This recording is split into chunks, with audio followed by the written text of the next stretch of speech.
Ljubljana, where a dragon guards the bridge and a whole city hides its best stories in plain sight. Group tours walk right past the dragons without a word, rush through Prešeren Square, and never mention why the Franciscan church is actually pink. Uvamai's Ljubljana self-guided audio tour gives you 9 of the city's most fascinating stops, narrated by local historians who reveal the myths, the secrets, and the stories behind every landmark. For just $6, your private access link lands straight in your inbox, a professional audio guide and interactive map valid for 6 full days. No group. No schedule. Just Ljubljana at your pace.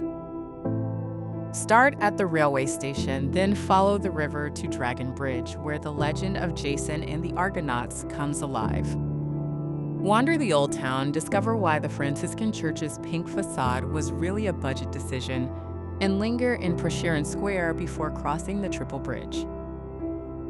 See the Cathedral of St. Nicholas, gaze up at Ljubljana Castle, and end your journey among the green paths of Tivoli Park. Travelers from around the world have chosen Uvamai because they wanted to actually understand Ljubljana, not just photograph it. $6, 9 landmarks, Ljubljana's dragons, bridges, and legends waiting for you. Get your access link now at uvamai.com.